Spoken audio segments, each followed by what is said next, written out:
ঘটকপুকুরে high mast লাইটের বেহাল দশা, বড় দুর্ঘটনার আশঙ্কা, আতঙ্কে পুলিশ ও পথচারীরা। দক্ষিণ চব্বিশ পরগনা ভাঙড়ে ঘটকপুকুর চৌমাথায় থাকা হাইমাস্ট লাইটের বেহাল অবস্থায় চরম উদ্বেগ তৈরি হয়েছে। লাইটের উপরের অংশ ভেঙে ঝুলে রয়েছে, যা যে কোনো মুহূর্তে ভেঙে পড়ে বড় দুর্ঘটনার কারণ হতে পারে। এখানে চৌমাথা, চার মাথার মোড়, সব দিক দিয়ে গাড়ি আসে। এবারে এই গাড়ি আলিয়ে এই ঝড়ঝাপটার সময় যদি ছিঁড়ে যদি পড়ে, তা মানুষ তো এমনি ক্ষতি হবে। এখানে প্রশাসনও থাকে, প্রশাসনের মাথায় পড়তে পারে, পাবলিকের মাথায় পড়তে পারে। দেখা গেলো একটা গাড়ি যাচ্ছে, চার চাকার মধ্যে লোকজন বসে আছে, সেই চার চাকার উপরেও পড়তে পারে, সব হয়তো মরে যেতে পারে। ওই জন্য বলছি লাইটটা যাতে মেরামত হয়, যাতে ভালোভাবে সুষ্ঠুভাবে চলে, সেরকমভাবেই কাজটা করুক, সেইভাবেই চলুক। প্রতিদিন হাজার হাজার মানুষ এই বাসন্তী হাইওয়ে দিয়ে যাতায়াত করেন। এমনকি লাইটের ঠিক নিচে রয়েছে ভাঙড় ট্রাফিক পুলিশের অফিস। সেখানে সারাক্ষণ কর্তব্যরত অবস্থায় থাকেন পুলিশ আধিকারিকেরা। ফলে আতঙ্কে রয়েছেন পথ চলতি সাধারণ মানুষ থেকে শুরু করে দায়িত্বপ্রাপ্ত পুলিশ কর্মকর্তারাও। 2014 সালে প্রয়াত পঞ্চায়েত মন্ত্রী সুব্রত মুখার্জি ও তৃণমূল নেতা কাইজার আহমেদের তত্ত্বাবধানে পঞ্চায়েত সমিতির উদ্যোগে এই হাইমাস্ট লাইট স্থাপন করা হয় এবং এর রক্ষণাবেক্ষণের দায়িত্ব দেওয়া হয় ঘটকপুকুর বাজার কমিটিকে। কমিটির উপদেষ্টা আইনাল মোল্লা জানান, রক্ষণাবেক্ষণে কাজ করতে গেলে প্রচুর টাকা খরচ হয়, যা বাজার কমিটির চাঁদা তুলে জোগাড় করে। তবে সমস্যার কথা মাথায় রেখে আমরা দ্রুত এই লাইট সরানোর ব্যবস্থা করছি। এখন কথা হচ্ছে ঘটকপুর যে হাইমাস্ট টাওয়ার বা যে লাইটটা, তাহলে জেলা পরিষদ করেছিল, বিগত দিনে জেলা পরিষদ থেকে হয়েছিল। তো আমরা ভেবেছিলাম জেলা পরিষদ থেকে খরচা পানি মানে ওর রক্ষণাবেক্ষণের দায়িত্ব নেবে। যখন পঞ্চায়েত সমিতি গিয়ে বললাম বিডিও সভাপতিকে, তখন বললেন এরা জেলা পরিষদ করেছেন, কিন্তু সেখানে উল্লেখ আছে যে জেলা পরিষদ করে দিয়েছে, কিন্তু ওটা রক্ষণাবেক্ষণের টোটাল বাজার কমিটি দেখবে।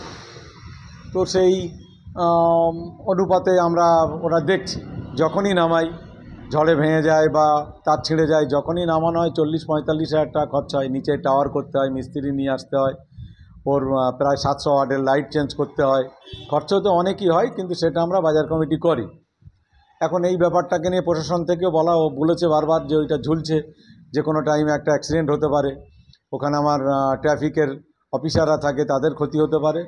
তো সার্বিক চিন্তা করে, ট্রাফিকের চিন্তা করে, ঘটপুকুরে মানুষের যারা পথচারী মানুষ যারা চলছে তাদের চিন্তা করে, বাজার কমিটি মানুষের চিন্তা করে আমরা বাজার কমিটি ফের উদ্যোগ নিয়েছি।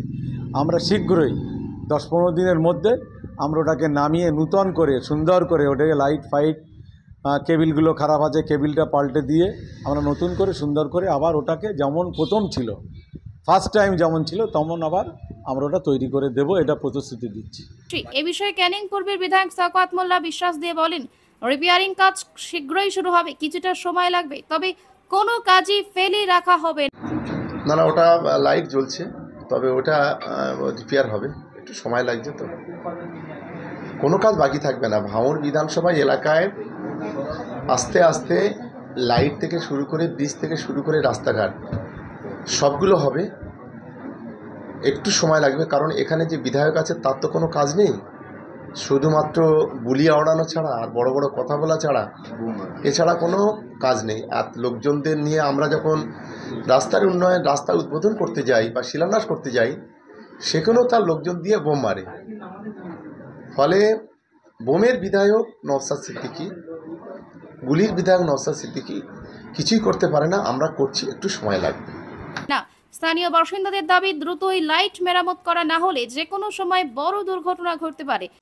দাদা দেখুন, এই লাইটটা যে কোনো মুহূর্তে লাইটটা পড়ে যেতে পারে, দুর্ঘটনা হতে পারে। এই লাইটটা প্রচুর মানুষ এখানে যাতায়াত করে, এটা আমি প্রশাসনকে আবদার করব যে দ্রুত ব্যবস্থা করতে পারে।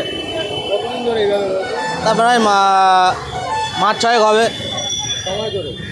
ঠিক করে না, এখানে নিজে তো ট্রাফিক পুলিশের অফিস থাকলে কী হবে না, ঠিক মতন করছে না। লোকাল নেতারা কি দেখছে? লোকাল নেতারা টোটালি দেখছে না। কি বলবেন এটা নিয়ে? কি ভাবছেন? এটাকে নিয়ে ভাববো, দ্রুত ব্যবস্থা করুক, এই বলবো প্রশাসনকে। প্রশাসন যথাযথ পদক্ষেপ না নিলে চরম অস্বস্তির মুখে পড়তে হবে সাধারণ মানুষকে। এখন দেখার বিষয় কবে এই বিপজ্জনক পরিস্থিতির সমাধান হয়, সেদিকেই তাকিয়ে ঘটকপুকুরে পথ চলতি মানুষ থেকে পুলিশ আধিকারিকেরা।